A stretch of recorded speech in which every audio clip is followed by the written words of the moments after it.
देख रहे हैं प्रत्येक न्यूज लाइव। मैं हूं रविशंकर। बिहार के डीजीपी की कार्यशैली से आप अभी तक भली भांति अवगत हो चुके होंगे।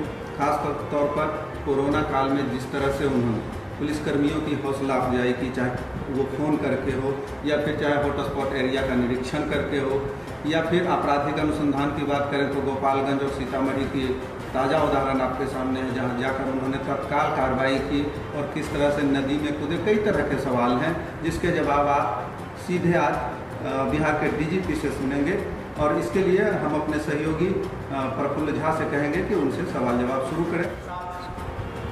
धन्यवाद रविशंकर जी। हमारे साथ आज बिहार के डीजीपी गुप्तेश्वर पांडे जी हैं। आज सवालों का दौर शुरुआत करेंगे। कोविड-19 जैसे महामारी में पुलिस बेहतर काम कर रही है, जीरो ग्राउंड पर लोगों को सुविधा दे रही है, लोगों के बीच में खड़ी है। सवालों का शुरू करने से पहले हमारे साथ में है डीजीपी गुप्तेश्वर पांडे जी। सर, आपका स्वागत है इस कार्यक्रम में। सर, पहला सवाल कि जो पुलिस महानिदेशक होने के नाते आपने जो शुरुआत की है अपने पुलिसकर्मियों को फ़ोन करके उनके हौसला अफजाई करने का, तो ये सर ये विचार कैसे आपके मन में आया और क्या सोच के आप शुरुआत की? ये तो बेसिक लीडरशिप क्वालिटी है भाई। 1 लाख लोगों का हम नेतृत्व कर रहे हैं और हम घर में केवल भाषण देंगे बैठ करके, तो हमारा कोई सम्मान करेगा हृदय से? तो हमारा सिपाही, हमारा हवलदार, हमारा थानेदार अपनी जान को हथेली पे ले करके कोरोना से फ्रंट पर जंग लड़ रहा है, लड़ाई लड़ रहा है, और हम घर में बैठ करके केवल भाषण पिलाएंगे तो इसका असर होगा क्या? तो हमें तो उसका मनोबल बढ़ाने के लिए आगे आना होगा, खुले मैदान में आना होगा, खुल करके फ्रंट पर आकर के उसका नेतृत्व करना होगा। तो हम तो फ़ोन से बात भी करते हैं, सिपाहियों से बात करते हैं, हवलदार से बात करते हैं, चौकीदार से बात करते हैं, थानेदार से बात करते हैं, डीएसपी से बात करते हैं, इंस्पेक्टर से बात करते हैं, सब लोगों से बात करते हैं। सर, आप सिर्फ बात ही नहीं करते हैं बल्कि भौतिक रूप से आप जाकर निरीक्षण भी करते हैं, रेड जोन में चले जाते हैं, हॉटस्पॉट एरियाज में चले जाते हैं। वो भी करना पड़ता है, वो ज़रूरी है। इसलिए ज़रूरी है कि जब हम जाते हैं हम देखते हैं कि हमारा सिपाही, हमारा पदाधिकारी, पुलिसकर्मी रेड जोन में, कंटेनमेंट एरिया में जहाँ पॉजिटिव केसेज हैं वहाँ मुस्तैदी से अपना ड्यूटी कर रहा है। कितना बड़ा रिस्क है संक्रमण का, वहाँ खड़ा होकर के वो 24 घंटे अपनी ड्यूटी कर रहा है। जब मैं रात को 8 बजे, 9 बजे, 10 बजे अचानक वहाँ पहुँच जाता हूँ और वो रेड जोन में, कंटेनमेंट एरिया में अपने परिवार के मुखिया को अपने साथ खड़ा हुआ देखता है तो उसका मनोबल बढ़ता है। हम कहता है, मैं उसको सलाम करता हूँ, पीठ थपथपाता हूँ, उसको शाबाशी देता हूँ। तो इससे हमारे लोगों का उत्साह बहुत दुगना होता है और दुगनी ताकत से, दुगने उत्साह से अपने कर्तव्यों के निष्पादन में लग जाते हैं। सर, हाल के महीनों में जो कुछ आपराधिक घटनाएं हैं वो बढ़ी थी, जहाँ पे आप खुद जीरो ग्राउंड पे जाकर निरीक्षण किया, जबकि खुद सक्षम पदाधिकारी वहाँ मौजूद हैं। तो आपका जाना सर वहाँ पे हुआ, इसके बाद आप अनुसंधान किए, नदी में भी गए। काफ़ी देश में इस बात की चर्चा हुई कि बिहार के डीजीपी ने खुद अनुसंधान जाके नदी में उतर कर किया। तो क्या करते हैं, बिहार को जल जाने देते हैं? अब अफवाह अगर फैल रही है कि किसी हिंदू बालक की मस्जिद में बलि दे दी, और इतने तेज से अफवाह फैल रही है कि गोपालगंज तक ही सीमित नहीं है, बिहार के कोने कोने में जा रही है, तो अफवाहों का तो कोई सिर पैर होता नहीं। फैलते फैलते इतनी बड़ी आबादी है, 12 करोड़ की आबादी है, और हर जगह हिंदू हैं, हर जगह मुसलमान हैं, और ये अफवाह अगर गांव-गांव में फैल जाए तो फिर क्या होगा? विधि व्यवस्था की स्थिति, संकट उत्पन्न होगा कि नहीं होगा? सांप्रदायिक तनाव उत्पन्न होगा कि नहीं होगा? तो हम फसाद होने दें? हमने तो पहले एसपी को भेजा, एसपी गया, उसने प्रेस ब्रीफिंग की, भाई यहाँ सांप्रदायिक कोई मामला ही नहीं है। उसका असर नहीं हुआ। डीआईजी को भेजा, उसने भी गया, उसने भी जा करके जांच पड़ताल की, उसने भी प्रेस ब्रीफिंग की और सबको बताया कोई सांप्रदायिक मामला नहीं है। फिर भी उसका असर बहुत नहीं हुआ। सीआईडी की टीम भेजी, कोई असर नहीं हुआ, और अफवाहें इसी तरह से फैलती रही। तो चूंकि यहाँ की 12 करोड़ आवाम, हिंदू मुसलमान, सब हमको जानते हैं, सब हमको प्यार करते हैं, मेरी बात को मानते भी हैं, मेरा भरोसा भी है मेरी बातों का उन पर, तो मुझे जाना पड़ा।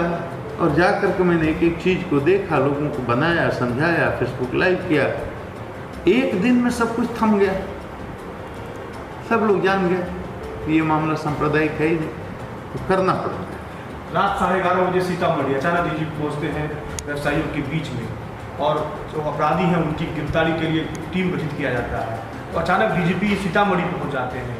तो आपकी जो टीम है, आपका जो वर्क स्टाइल है, वो कहीं ना कहीं लोगों के बीच में एक प्रभावित करता है लोगों को कि हाँ बिहार के डीजीपी है। तो अनुसंधान और क्या करता है, आप उसको आप न्याय दिलवाने में आप कारगर साबित। देखिए, सवाल ये है कि सबकी सुरक्षा मेरी जिम्मेदारी है,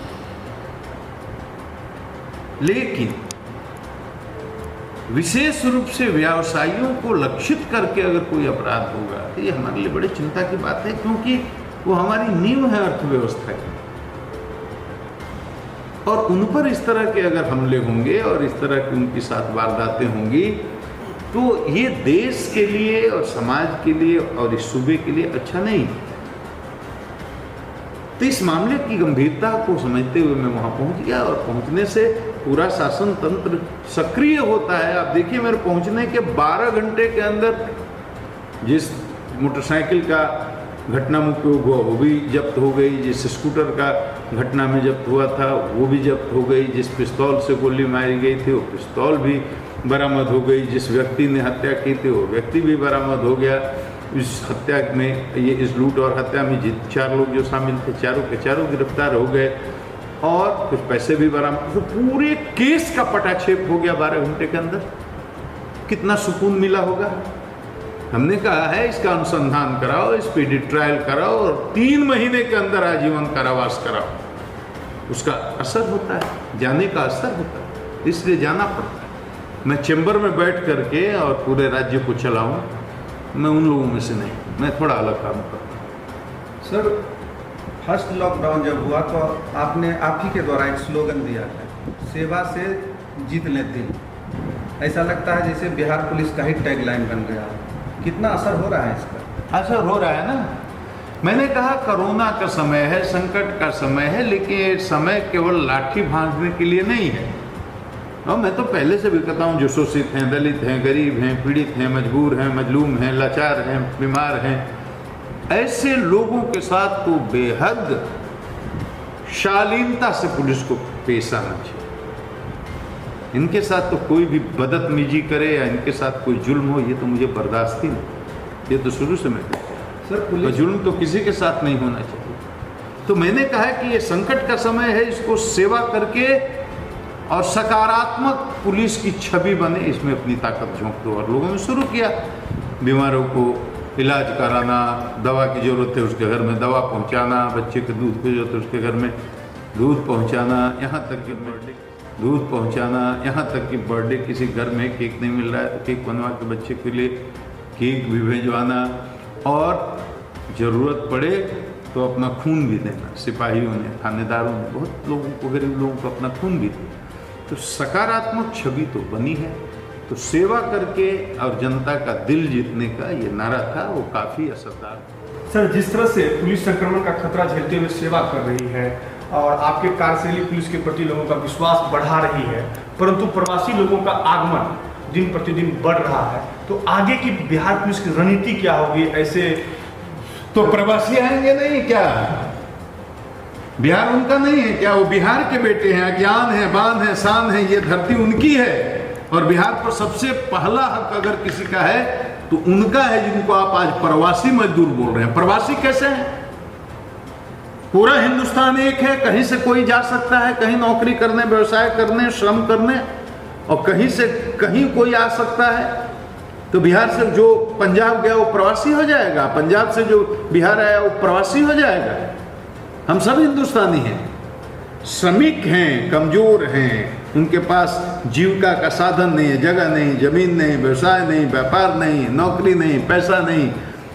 तो उनकी पूंजी क्या है? उनका श्रम है, उनकी मेहनत है, यही उनकी पूंजी है।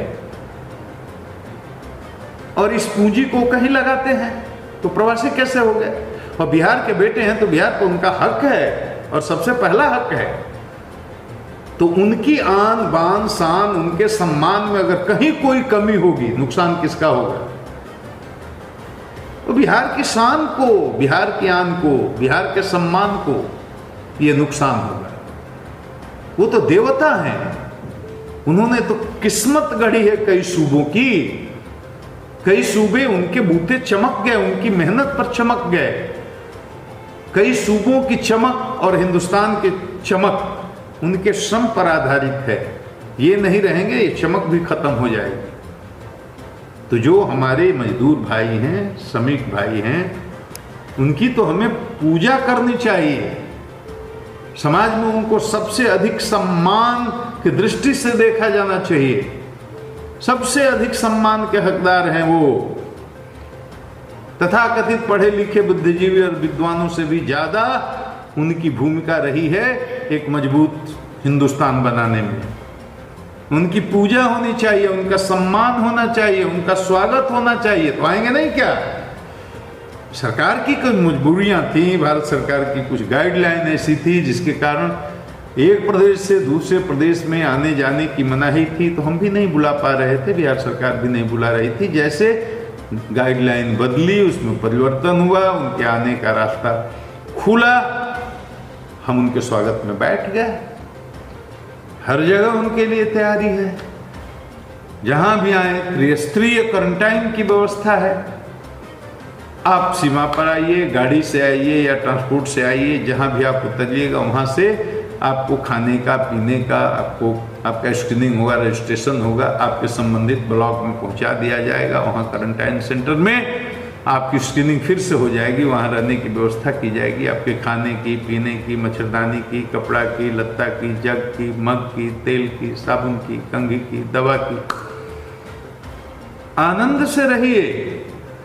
14 दिन तक वहां रह करके फिर सुरक्षित अपने घर में जाइए, ताकि आपका परिवार सुरक्षित, सगे संबंधी सुरक्षित, टोला मोहल्ला, गांव, शहर, सूबा, पूरा देश सुरक्षित।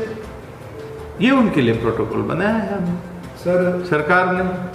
और अनुरोध है प्रवासी, जो जिनको कहते हैं आप, जो हम बिहार के बेटे हैं, मजदूर भाई जो बाहर से काम करके आए हैं, आ रहे हैं, आने वाले हैं, आप कहीं भी पुलिस प्रशासन से ना उलझें, स्वास्थ्य कर्मियों से ना उलझें, प्रशासन के लोगों से ना उलझें। सब आपके लिए, आपको बचाने के लिए, कोरोना के संक्रमण को रोकने के लिए दिन रात आपके लिए काम कर रहे हैं, इनकी मदद करें, इनका सहयोग करें। सर, हमने सुना है कि अच्छा काम करने वाले पुलिसकर्मियों को सम्मानित करने की योजना बनाई जा रही है, तो इसका पैमाना क्या होगा? पैमाना जो जिसकी छवि जनता में अच्छी है, अपनी ईमानदारी के लिए, कर्तव्य निष्ठा के लिए, अपनी मेहनत के लिए, अपनी सेवा भावना के लिए। कोरोना में जिसने भी अच्छा काम किया है, सेवा का काम किया है, जनता में उसका अप्रिसिएशन है। एक कमेटी जिला स्तर पर उनका चुनाव करेगी, उनका नाम यहाँ भेजा जाएगा। फिर जिला वाइज या रेंज वाइज या पटना मुख्यालय बुला करके उस समय जैसी संख्या उनकी होगी उसके हिसाब से तय करके सिपाही को, हवलदार को, इंस्पेक्टर को, थानेदार को, डीएसपी को या एसपी को, उसके ऊपर के पंक्ति के पदाधिकारी जितनों हैं जिन्होंने अच्छा काम किया है, जिला स्तर पर उनका चुनाव करेगी, उनका नाम यहाँ भेजा जाएगा। फिर जिला वाइज या रेंज वाइज या पटना मुख्यालय बुला करके उस समय जैसी संख्या उनकी होगी उसके हिसाब से तय करके सिपाही को, हवलदार को, इंस्पेक्टर को, थानेदार को, डीएसपी को या एसपी को, उसके ऊपर के पंक्ति के पदाधिकारी जितनों हैं जिन्होंने अच्छा काम किया है, सबका हम खुद सम्मान करेंगे, शस्त्र पत्र देंगे, उनको सलाम करेंगे, ताकि उनके दिल में ये पता चले अच्छा करने का इनाम मिलता है और अच्छा काम करने वाले को पहचाना जाता है। अच्छा काम करने वाले हताश न। जन शिकायत के लिए पुलिस मुख्यालय की तरफ से एक व्हाट्सएप नंबर जारी किया गया, उसका कितना फायदा मिल रहा है? देखिए, सीधी सी बात है, जनता का फीडबैक बहुत जरूरी है। पहली बार मेरी जानकारी में है कि ये व्यवस्था मैंने शुरू की। मुझे नहीं याद है, 34 साल तो मेरी भी नौकरी होगी, पहले बिहार में इस तरह का कभी प्रयास हुआ हो, उसके पहले तो बिल्कुल ही नहीं हुआ होगा। तो हमने ये जनता से फीडबैक माना है कि किसी पुलिसकर्मी के बारे में किसी तरह की आपको शिकायत है तो सबूत के साथ हमको इस व्हाट्सएप नंबर पर भेज दीजिए। मेरा ही नंबर है, उस पर बात नहीं होती। व्हाट्सएप नंबर भेजते हैं, उसका प्रिंट आउट निकलता है, एक व्हाट्सएप को मैं पढ़ता हूँ, पता चल जाता है कि कौन सही शिकायत है, कौन गलत है, कौन दुश्मनी से दी गई है, कौन पॉलिटिकल नेचर की है और किस में सच्चाई ज़्यादा प्रतीत होती है, तो उसको हम लोग छांटते हैं, फिर उसकी जांच कराते हैं, गोपनीय जांच कराते हैं, फिर ज़रूरत होगी तो खुली जांच कराते हैं। और जिस ऑफिसर से शायद या पुलिसकर्मी के बारे में शिकायत है उसकी पहले काउंसलिंग होगी, उसको बताया जाएगा कि आपके बारे में इस तरह की शिकायतें आ रही हैं, उसको सुधरने का मौका भी दिया जाएगा।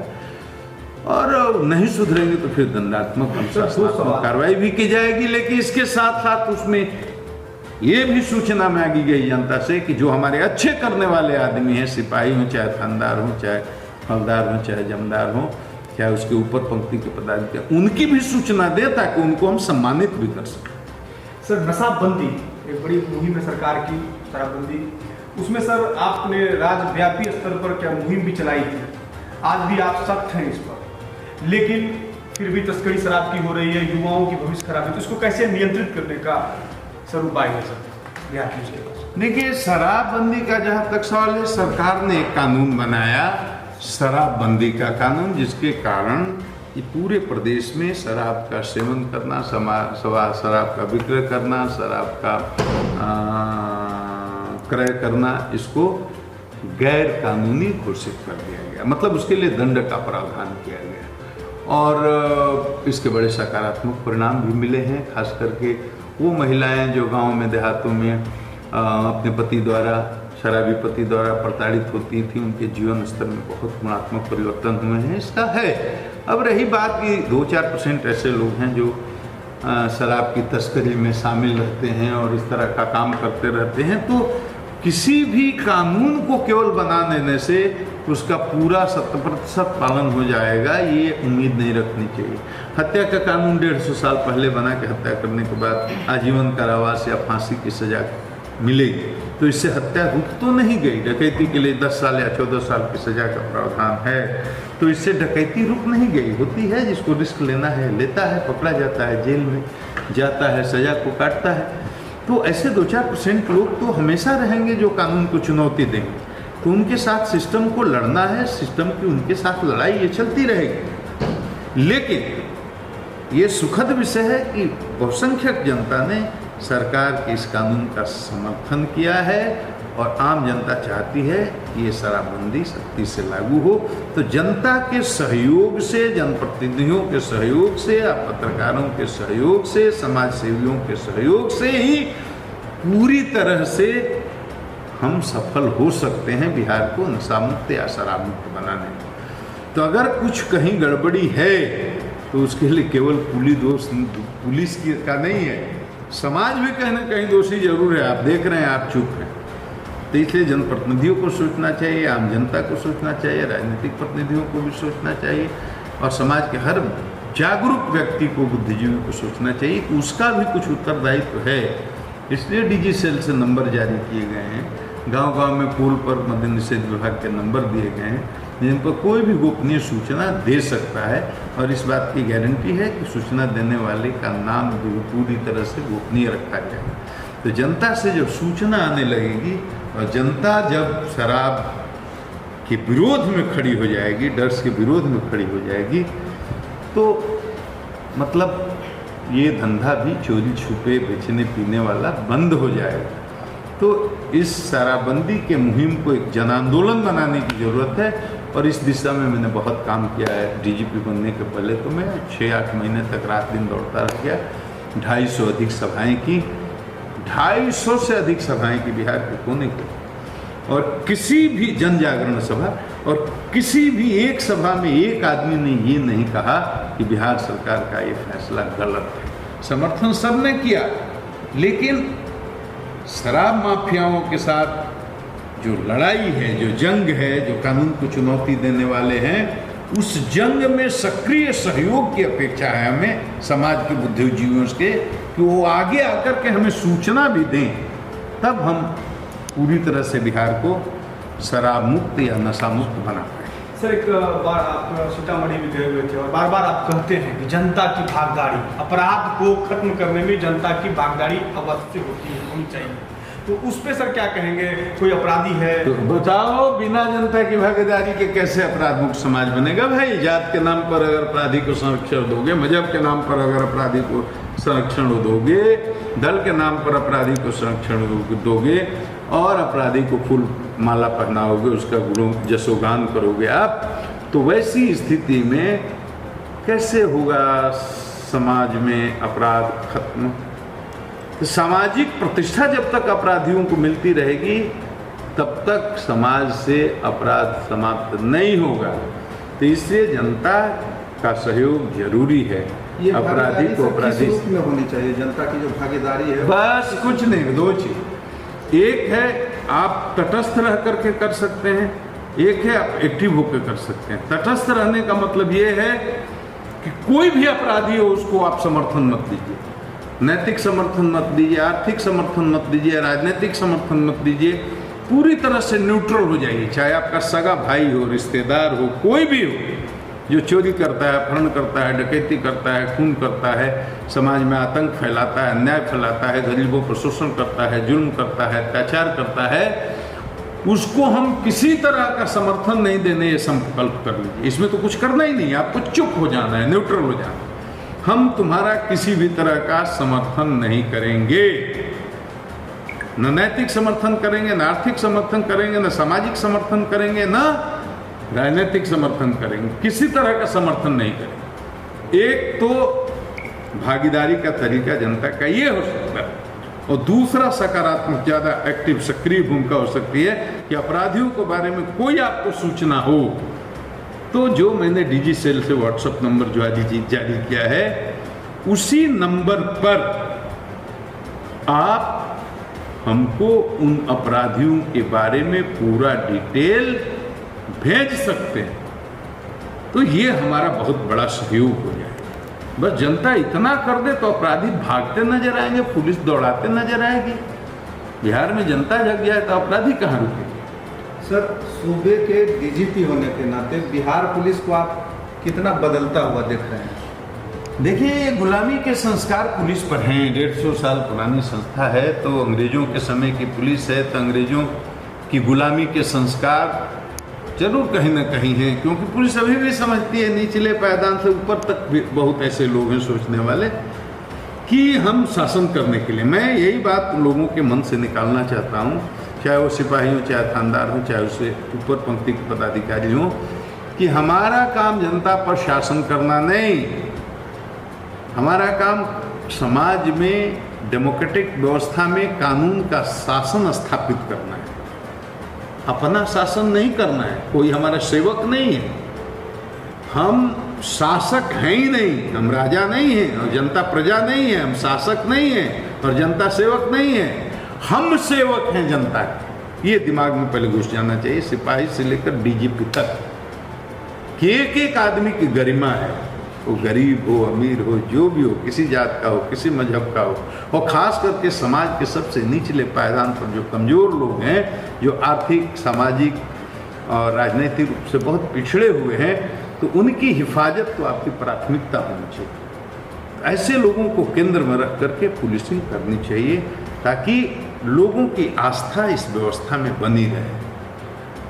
आप इस बात को समझिए। सर, एक आखिरी सवाल लेंगे। सर, पुलिस मुख्यालय के द्वारा एक सूची जारी की जा रही है, जो कुछ ऐसे जो लोग हैं, जो एसआई हैं, जो अच्छा काम कर रहे हैं, जो अच्छा काम नहीं कर रहे हैं, उनको ट्रेनिंग देने का प्रावधान, और ऐसे लोगों को पुलिस मुख्यालय सूची तैयार कर रही है। तो उस पर आपके द्वारा सर क्या संदेश होगा ऐसे लोगों को जो अच्छा काम नहीं कर रहे हैं, जिनके विरुद्ध शिकायतें आ रही हैं, जो हमेशा क्या करते हैं, कहीं ना कहीं कंट्रोवर्सी में रहते हैं ऐसे पुलिसकर्मी, उसके लिए क्या? नहीं, जो देखिए, जो इंटेंशनली गलती करते हैं, शोषण करेंगे, जुल्म करेंगे, बदमाशी करेंगे, आम आदमी के साथ बदतमीजी करेंगे, उनके लिए मेरे दिल में कोई सहानुभूति नहीं है, उनके साथ सख्ती से निपटा जाए, इसमें किसी को कोई शक नहीं। सर, लास्ट में हम ये, लेकिन जो अच्छा काम करेंगे उनको हम सम्मानित भी करेंगे। कुछ लोग हैं अज्ञानतावश, नहीं उनको पता चलता, लेकिन गलती हो जाती है, तो ऐसे लोगों को काउंसलिंग करेंगे, बहुत उदंड है उनको दंडित करेंगे, और जो अच्छा काम करेंगे उनको पीठ थपथपाएंगे, उनको प्रोत्साहित करेंगे, यही उद्देश्य है। सर, लास्ट सवाल ये कि आपने प्रत्येक न्यूज़ लाइव से बात की, जनता के लिए आपका कोई मैसेज? नहीं, जनता के लिए, पुलिस के लिए, पत्रकारों के लिए भी मेरे पास मैसेज है। जनता के लिए तो एक ही मैसेज, भाई जात पात से ऊपर उठने का टाइम आ गया। एक सुंदर बिहार बनाना है तो, एक सुंदर देश बनाना है तो, एक सुंदर समाज बनाना है तो जापान से सीखो, इंग्लैंड से सीखो। नागासाकी हिरोशिमा पर बम जब गिराया गया द्वितीय विश्व युद्ध में, पूरी दुनिया में कोई नहीं कहता था कि जापान अब अपने पैरों पर खड़ा हो सकेगा, लेकिन 3 दशक के अंदर जापान अपने पैरों पर खड़ा ही नहीं हुआ। इतनी मजबूती के साथ खड़ा हुआ कि पूरी दुनिया देख करके आज तक उसको भौचक है। सीखो कि राष्ट्रभक्ति क्या होती है, देशभक्ति क्या होती है। अंग्रेजों से सीखो, इतनी मुट्ठी भर है वो, और पूरे दुनिया में आधी से अधिक आबादी पर उन्होंने सैकड़ों वर्षों तक 7 समंदर पार से, उस जमाने में जब साइंस और टेक्नोलॉजी इतना विकसित नहीं था, जब टेलीफोन नहीं था, हवाई जहाज नहीं थी, ये बड़े बड़े मोटर वाले शिप्स नहीं थे, उस जमाने में हिंदुस्तान ही नहीं, हिंदुस्तान जैसे सैकड़ों देशों पर सैकड़ों वर्षों तक शासन किया। क्या चमत्कार है, सीखने की चीज है। राष्ट्रभक्ति सीखो, देशभक्ति सीखो, अपनी एकता कैसे बनाकर रखा जाता है इसको सीखो। जात के नाम पर लड़ोगे, मजहब के नाम पर लड़ोगे, अगड़े के नाम पर लड़ोगे, पिछड़े के नाम पर लड़ोगे। यहाँ तो जितने लोग हैं उतनी दुकानें खुली हुई हैं। हम भूल ही गए हैं कि हम सारे लोग हिंदुस्तानी हैं, एक भारत माँ की संतान है। हिंदू हों, मुसलमान हों, सिख हों, ईसाई हों, अगड़े हों, पिछड़े हों, ये तो कोई वर्गीकरण उचित नहीं है। हम सब एक हैं, और जब तक हम ये बात नहीं समझेंगे, अच्छे आदमी को समाज में जितने भी, जिस क्षेत्र में जो अच्छे हों, टीचर है, प्रोफेसर है, इंजीनियर है, वकील है, डॉक्टर है, व्यवसायी है, पुलिस का आदमी, प्रशासन का आदमी, जो आदमी जहां अच्छा काम कर रहा हो, समाज को उसके साथ खड़ा होना होगा। जात पात का भेद छोड़ करके देखिए, समाज बदलते देर नहीं लगती। अच्छा आदमी तो किनारे पड़ा है, हाशिए पर पड़ा है, उसको कोई पूछने वाला नहीं। और चोर दलाल की संस्कृति अगर पनपेगी और उसी को सम्मान दीजिएगा, अपराधी को फूलमाला पहनाइएगा, उसकी पूजा करिएगा, उसका जिंदाबाद करिएगा, तो कैसे बदलेगा समाज, और कैसे बदलेगा बिहार, कैसे बदलेगा ये देश। आम जनता को जागने का समय है कि जगिए, सिविल सोसाइटी को मजबूत कीजिए, जात पात के बंधन से ऊपर उठ करके एक होकर के बिहार को एक सुंदर बिहार बनाने का सपना देखिए।